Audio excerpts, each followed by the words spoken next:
Hello. Hello! Welcome back to episode 3 of Z&D's Place. I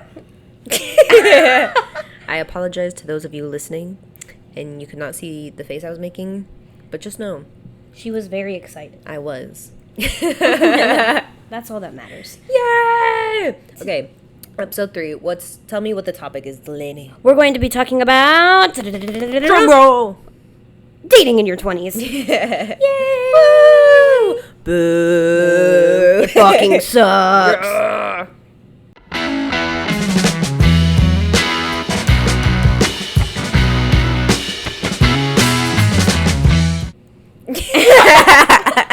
This is funny today because today we have our first audience. We do. Live studio audience, aka my boyfriend. So that's fun. He's right there. That's fun. He's right there. He's right off camera, right there. Say hi. Hi. I don't know if that picked that up, but he said hi. Anyway. So, how do we want to start the conversation of dating? Okay, let me take a sip of my Thai tea. We have yummy What did he say? little drinks. We went to the Asian store. Cheers. Yay. Mine is lychee. I don't know if I'm saying that. I think it was. I think it's lychee. Lychee? I think it's lychee. I think it's lychee too. Yeah. I love lychee. Me too. Oh my gosh, do you remember when we had them in Mexico? Mm-hmm. That we bought them off the side of the road. So yummy. Those and coconuts. The coconuts were so yummy. Yeah. Okay, fun fact. Well, I guess little side quest story. Z took me to Mexico last year, actually. Yeah. It was like a exactly year last ago, year. yeah. I got a memory in my snap from like the breakfast place we went to. And I don't know what happened to my stomach, but I got like mega sick and was like TMI blowing up the toilet every day. The only thing I could eat was fruit. And so I would just eat like massive plates of fruit. We have a picture, we'll insert clips of, I definitely have pictures. Insert clips of Delaney only eating fruit because that was the only thing her stomach could handle. But honestly, in Mexico. I regret nothing. The fruit was delicious. And fruit like is a lot better in Mexico. it is. And it came with like, a lot of the times it came with like natural honey. Yeah. Which was divine. Well, it's because in Mexico, like, fruits are like grown there and then they're not imported from everywhere else like they are in the US. You know, like a lot of the fruit here is imported from Mexico. But then also they do, like, Mexico does seasonal fruit, so they only offer the fruits that are in season. You know, in the US there's like watermelon year round, when that is definitely not how it should be. A year-round fruit. Yeah. Yeah, it's not a year-round fruit, and that's not the way like it's intended. But Americans, we just have been so like, we want watermelon year-round. Let's make it in a lab, but that's not good for us. Okay, back to the actual fucking topic of this episode: dating in your 20s.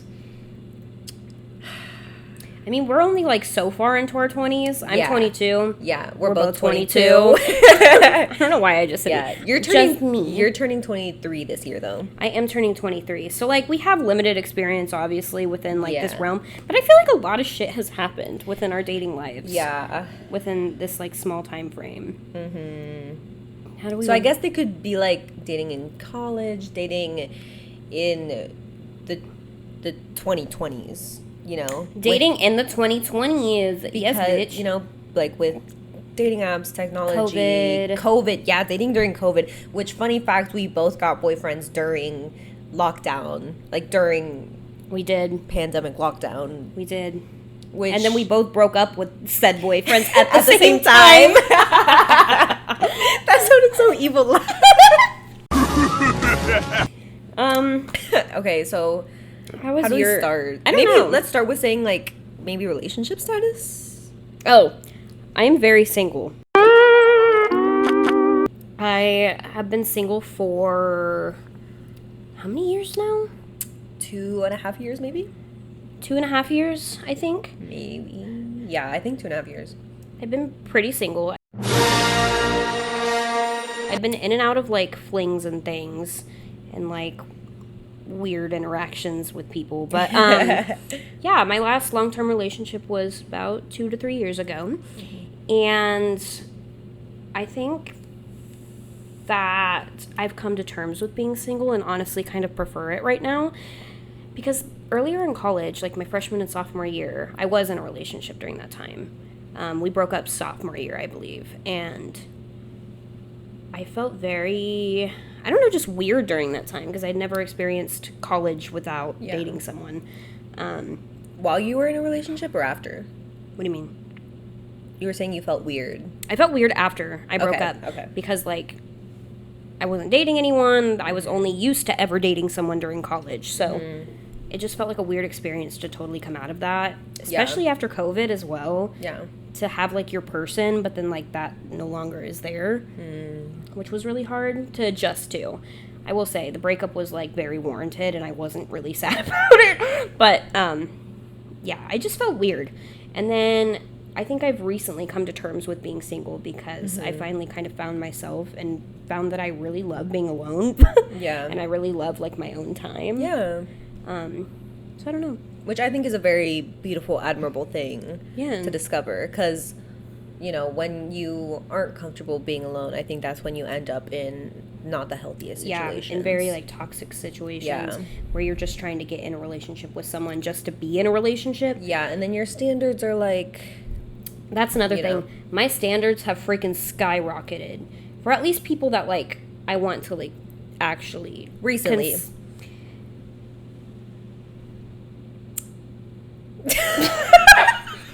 I didn't mean that as a dig. No. I was just gonna, like, elaborate. Yeah. Because, like, I did go through a little, like, fling phase where I was just meeting a lot of different people and hanging out with a lot of different people, and a lot of those things just, like, did not end well. So, dating apps are really difficult for me because ideally, like, in my perfect world, the best way to meet someone is virtually first because I'm scared of meeting people because I'm afraid they're gonna, like, kill me or something. So, like, ideally, dating apps would be great, right? But I just can't get into them because I cannot text people back. Yeah. Like, unless you have, like, the most curated, perfect first message, I don't care. Yeah. Like, people that just say, hey, I'm like, what the fuck you want me to say to that? Hey, and then we don't say anything? Like, what am I supposed to do, you know? I will say, a lot of times it is women carrying the conversation because men are so bland. And I hate that. On dating apps. I used to do the dating apps back when I was single. For context, I did meet my boyfriend through a dating app, and he is, like, the best man I know. I met him on Hinge. That is So not rare. an ad. In Oklahoma, too. Yeah, and he's from Oklahoma, so I really, like, found She the scored needle. big. I found the needle in the haystack, truly. She did. But He's over there blushing. but I would get dating app fatigue and, like, take breaks and delete them and then come back to them when I would get bored. The funny thing about my dating app experience right now, because I still have dating apps, mainly for attention, but We've all been there. it's just like, If you say you haven't, you're fucking lying. I'll occasionally answer someone, but most of the time they say something really nasty to me, or, okay, I will say people in Oklahoma are freaking perverted. I'm gonna say it. The men here are scary. And I don't know if that's just everywhere. I'm gonna find out, you know, once we move to New York, but at least in Oklahoma, it's terrifying. Yeah. We're in the trenches. The things men have said to us, like, I've showed some of them to, like, other people, and they are genuinely, like, Repulsive. repulsed by, like, what men say on dating apps, because they think just because they're hiding behind, like, a screen that they think they can say, like, these outlandish things to women that are, like, disgusting, and they think, like, that's fine, And they think or we're it's their gonna like that. yeah, or like, it's their version of flirting. In what world I'm like, would a woman want to hear nasty, repulsive, sexual things on, like, a first message? Literally, Like, what happened to hello? What happened to hi? like, that's the first one too. Yeah. It will always be the first one they say, or, like, the second or something like that, you know? Oh, they always say it as soon as they can. Get it Yeah. out there, you know? Yeah. And I freaking hate it. Yeah. Which I guess I'm glad they, like, throw their character out there, right? Yeah, there and then so, you like, don't, get like, waste trapped in time, it, yeah. Right? So I also like women, right? And I changed my dating apps, like, earlier this year because I finally came to terms with, like, my sexuality, you know? Woo! And I turned my dating apps to women. Ultra gay. And dating women is so hard. It's so much more fun, though, because, like, they're not nasty and disgusting, and, like, I love, like, swiping through beautiful women. It's just awesome. But lots of women do the same thing I do, you know? Like, they're just in it for like knowing who will match with them, and it's really hard to get someone to text back. Yeah. Like, I don't know, it's just really difficult to talk to women more than it is men, but like women are just nicer to talk to, you know? That's at least been my experience, but with women it's so much more mentally invigorating, you know? Yeah. But it's just hard to like get your foot in the door with them, if that makes sense. Which is like so fair, because I like put up walls. I put up mega walls before people can like get into my life. I have mega trust issues. So yeah, I'm guessing a lot of other women are like that as well. Yeah, I also think women have just been so wronged by men, people, society, you know, that like we all play it safe now. Yeah, and it like is totally fair and valid, and you know. It's just, I'm still trying to figure it out, you know? That's okay. You know, I'm sure there's plenty of people that can probably relate. And I like Canna as well, you know. I never had, like, women on my dating apps, but it was hard. It was hard finding people that were either interesting or could keep a conversation, wouldn't ghost you, I wouldn't ghost them. Like, there's just so many factors that go into it. And, like, with my boyfriend, I specifically remember I had a prompt about, like,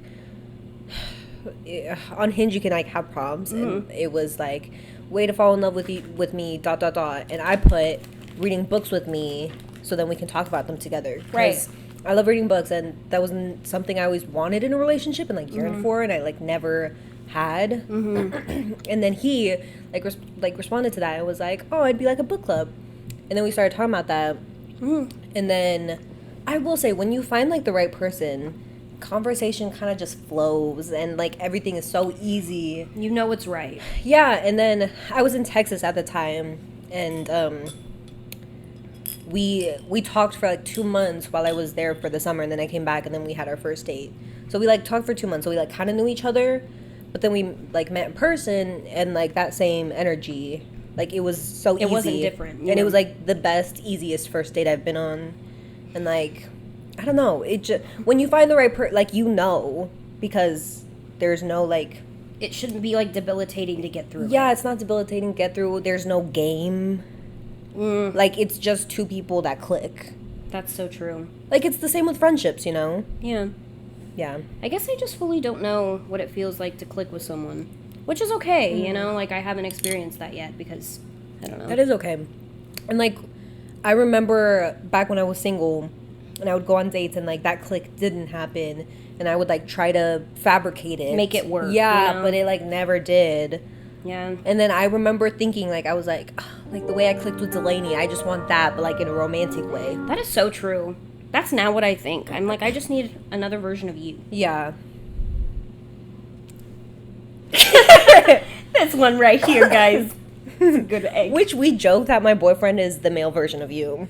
We have jokes because me and him are so weirdly similar. It's actually so funny. Yeah. He's like a little or a lot less like emo goth than you. But he does listen to a lot like Rage Against the Machine. Hey! I know, once he said that, I was like... Yeah. I was like, oh my god. But he is like... We are like merging. He loves like gaming, like Nintendo, Zelda. We're both little nerds. Yeah. Musically, but also just like personality wise, y'all are just like anxious little beings, you know, that I love so much. True. We just like mesh with your personality well. Yeah, I don't know what that is. All my bitches got anxiety. I don't know what it is. All her bitches got anxiety. She like, always does attract the people that have anxiety. I do, and I think it's because I'm like, I'm very spiritual, but I'm also, because of that, I feel like I'm very grounded. And so I usually do mesh well with people that like, yeah, you know, have a lot going on mentally, because I don't know, I like to think I'm a grounding force for y'all. You are very grounding. You're always someone that like we can rely on. Like no matter what, you'll always be there. And that's always like very, what's the word? Comforting? Yes. Why can I not think of the word comforting? That's okay. This is a fun little game. Sometimes I finish Delaney's sentences. Oh, what's the worst date you've been on? So it was going to be a museum date, which was like super... I love this story. Okay, we were going to go to a museum together, which was like super exciting and super fun, and like I was really pumped for it. we both get to the museum, right? I'm the first one there, which was interesting. I went and got our tickets and, like, was waiting. And they come over. We're, like, making some small talk, you know. We're chatting it up a little. I'm like, okay, the vibe seems all right. It seems pretty good. We go up to, like, the exhibit, and there's nothing there. It's, like, maybe, like, 3 art pieces and, like, a little coloring room.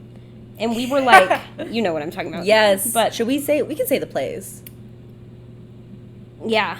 Okay, so it's Oklahoma Contemporary, which is a free museum here in Oklahoma City, which is actually a great museum. I love it.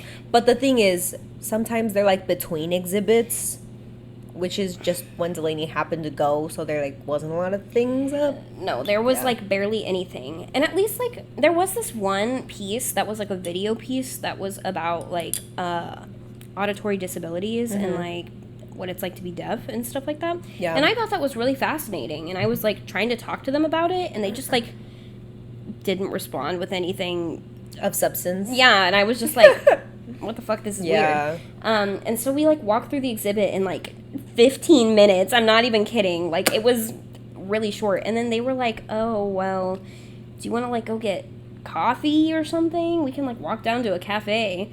And I was like, okay. And so I walked to like one of my favorite cafes downtown because it was a safe space, right? We get stuff. He buys me a coffee. It's all right. It's all chill. The vibes are a little weird, but it's fine because we're going to make up for it, right? We sit down. And this person continues to go on a rant about anime, which I love anime. Delaney loves anime. Don't get me wrong. I can talk about anime, but I can only talk about anime for so long. They talked about anime for about 3 hours straight while we sat in this cafe until the cafe fucking closed. And they had to kick us out of the restaurant, which was my only saving grace, by the way. And there was a point where I just, like, completely shut off. And I was just blankly staring at this person and just going, And at one point, they were talking about an anime where, like, kids get exploded and, like, get packed up in, like, shipping containers or something. I don't fucking know. But it was a weird fucking topic for a first date. And I was like, I'm really uncomfortable right now. This is not my kind of cup of tea. And the sad thing is we had great conversations before. Like online, but then in person it didn't translate. It did not translate at that all. does happen sometimes. At the end, he walked me back to my car, and it was just like a bye. And then I ghosted him, which I probably shouldn't have done. That one was like a mutual ghost, though. True. They didn't like message me or anything. Yeah, so I don't really think that's like, Yeah. that's okay. That's my bad date. The worst date I've been on was when I was 17. Because although I've been on like bad dates since then, this one was just like Took the cake. It stuck out. Yeah, it took the cake. Okay, so I was 17, and I was going on a movie date with this guy, and he didn't tell me like, hey, I can't drive. Like, he didn't tell me. I would have picked him up, But anyway, I show up to the movies, and his mommy drops him off. And, which is like he didn't have his license then, I guess. Like, but not only did his mother drop this man, no. She got out of the car and, like, basically held his hand and walked him into, she didn't actually hold his hand, but, like, she walked him, like, I was waiting outside of the movie theaters, and he shows up with his mom, and his mom is like, hi, sweetie, like, blah, blah, hugs me. Keep in mind, I don't know this woman. This is a first date. Yeah. And she was like, okay, leaving you guys, like, blah, blah, blah. I was 17 at this point. It wasn't like I was 13, Right. Anyway, his mom gives him money to pay for our tickets and then leaves. She's like, pick you up in 2 hours, sweetie. And I was just there like, okay, this is really awkward. But anyway, we finally get in line for tickets. We were going to go see Ford versus Ferrari. He picked the movie. So we were in line, and I was trying to make conversation. I was like, so do you like cars? Like, why are we seeing this movie? He gives me, like, really short answers and, like, doesn't look me in my face the entire time. He's just, like, looking down at his shoes or, like, on his phone, and I was trying to make conversation. On his phone? Yeah. Bombastic side eye. criminal offense. Anyway, we get up, we pay for the tickets. I start pulling out money because I wasn't sure if he was actually gonna pay or not. And he was like, no, I got it. And then he like pays. He was like, how much is it? Like, blah, blah, trying to act all cool. And I was like, okay, whatever. Finally fucking get our tickets. Go inside. I was like, I can pay for snacks if we want snacks. He was like, no.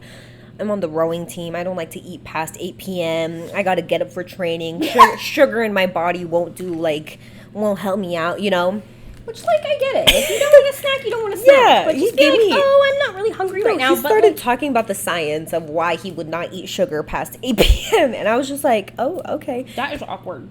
Yeah, anyway, we get inside the movie theater, find some seats, sit down. At this point, like, credits had started, right? But I still try to make small talk and, like, get to know him and, like, blah, blah, blah, you know? He shushes me and is like, shh, I don't like to talk during the movie. And I was like, oh, this is just the credits. I was like, we're not watching the movie right yeah, now. I was like, this is just the trailers. Don't worry, for, like, you're other- not gonna miss your Ford versus Ferrari. Yeah. And he was like, no, I like watching them.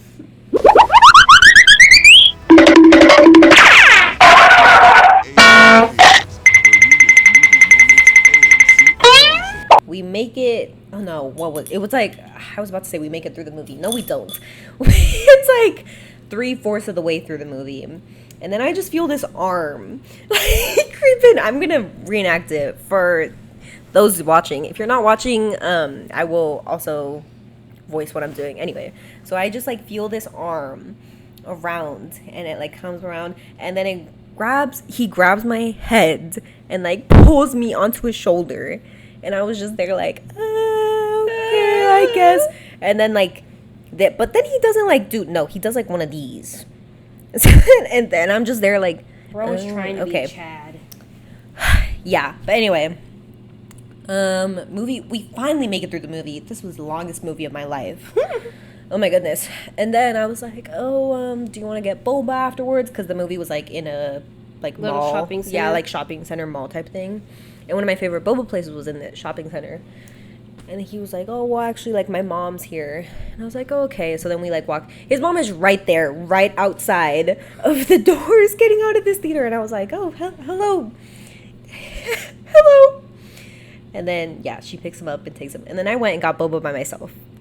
Yeah, you did. You needed a yummy treat after that torturous experience. That was terrible. That one actually, like, makes me cringe every time you tell it. Yeah. And at 17, too. Whew. Like, I get you're not a grown adult, but, like, why does your mom have to, like, be there at all times? Like, was he scared to walk into the theater by He also himself? went to, like, a private all-boys school. And, like, That's it. Oh, God. yeah. I dated someone who went to a private school. We live and we learn, We do ladies live and and gentlemen. Have I learned much? I hope so. Yes, you have. I do think I've Give learned. yourself credit. I think once I move to New York, life is just going to get great. I'm convinced. Yeah. What do you think dating in New York will be like? I think there will be a lot more eclectic people. The Yeah. diversity will be insane, and I will be so excited about it. And I will feel less singled out, if that makes sense. Yeah, you that know. does. And I think I'll feel much more accepted in like the dating world. You know, Yeah. because I don't think. Well, at least from what I've seen in the dating pool in Oklahoma, lots of my dating app messages lately have been like, "There's no fucking way you're 4 foot. You fucking liar." And I'm like, can you not come to terms with the fact that there can be a dwarf in the world? That we actually exist in real life. Yeah. Not just on TLC. Whoa! You know? So, I don't know. I think, Yeah. like, New York, I'll feel less. Yeah. I hope Less that happens. ostracized. I'm excited to see what that's like for you. You I know? am too. You know, I'm excited to just make new friends and, like, Yeah. find our crowd. And Yeah, find our little community. Stay tuned for season 2, where Delaney dates in New York. I have not had that great of a time with dating either. Yeah. And like with That was not grammatically correct. Like we talk about like spoon theory and like. Okay. Yeah, let's explain the spoon theory. So the spoon theory is a thing used for people with disabilities whenever you're trying to explain how much energy and like will you have to like do things during the day. Mm-hmm. So I may wake up one day and have 3 spoons, and I can allot those spoons to different activities that I'm doing in the day. Yeah. 1 spoon for class, 1 spoon for making lunch, 1 spoon for taking a shower, like stuff like that, or like half a spoon, you know. Mm-hmm. But you only have certain amount of spoons per day depending on how you're feeling. Exactly. And if you like go over the amount of spoons for one day, that could shorten the amount of spoons you have the next day. Yeah. So that's kind of like the theory with people with disabilities. So I use that theory, and I have not had many spoons lately. And so like going on dates is like a very, what is the word? It's a very hard thing for me to do. Taxing, like physically. It's very taxing. physically taxing. Yes, thank you. It's very physically taxing, and very mentally taxing for me as well. Yeah. Like I'm a very anxious person, and so just combining those two together is really just not a good recipe for me. And that also makes me curious because I keep seeing these videos people are making, at least recently, about dating right now within Gen Z, and how none of us want to commit, which I don't think is the truth. I just think we've cultivated this weird dating app culture that like no one, I don't know what am I trying to say? I see this same conversation happening, like specifically on like dating shows and stuff. People are like, no one wants to commit nowadays. I completely disagree. I think our archaic idea of commitment is not what people want anymore, and because of that, people like women have progressed. Yes. We are no longer like, some people, like, if you want to be a stay-at-home mom, like, that's beautiful. If that's like your dream, what you want kids, like, do that. But majority of women like want careers, they want ambitions, they want more, you know. And I think with women, what frustrates me so much is that society still sees a lot of women's biggest accomplishment being picked by a man. True. And like that is completely not the case. That is like, that's never what I want to be defined by. And that's like part of what I was so drawn to my boyfriend about. He supported me, he uplifts me, he like wants to see me succeed. And like I've had past relationships where they say they want that, but they only want to see you succeed up until it's beneficial to them. Like once it's inconvenient for men, they no longer want that. Like once I was like, I want to move I don't want to stay in Texas, I want to move to New York or something. They're like, oh, I don't want to live in New York. And I was like, okay, but that's my dream. Like, I'm not going to give that up to make you feel better. Yeah, like and to make you comfortable. Like, I'm not going to sacrifice what I want to be with you. Like, you are just one person in a pool of 7 billion. Yeah. 8 billion now. What? I don't even know what the population Which, like, I love my boyfriend dearly, but he does not complete me. He does not, like, you know, he adds so much to my life and your whole life enriches shouldn't it, be your relationship. But my life does not revolve around him. Yeah. As it shouldn't. But it should be a mutually beneficial, symbiotic amoeba. What did he say? Relationship. Like, personally, I am not the type to really want to ever settle down and have kids, you know? Yeah. I kind of want to live a traveling lifestyle. You do want to be a little nomad. I want to be a little nomad, and I would have to find someone that would be willing to, like, go on that journey with me, you know? Yeah. And I think that's...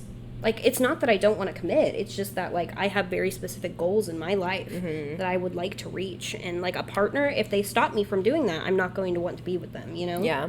I want to make sure I can live my life to the fullest before anything like that ever comes. Yeah.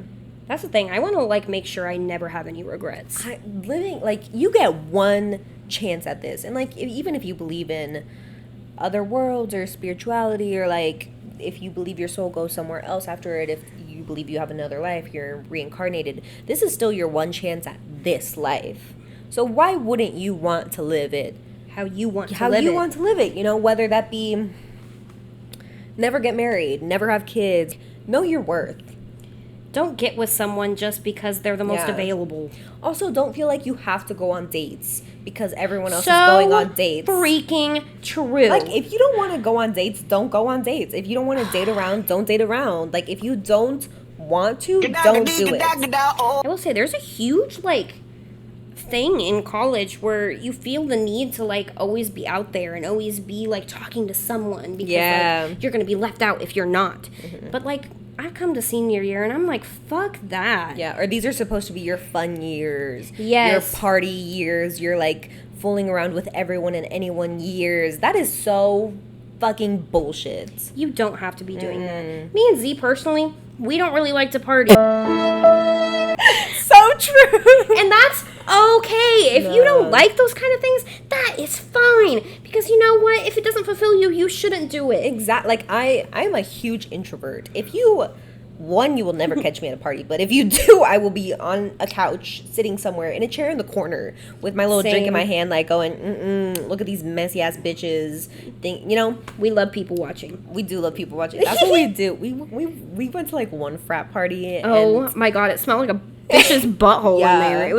Also, okay, this is something I do want to address with the dating in your 20s episode that we want to do.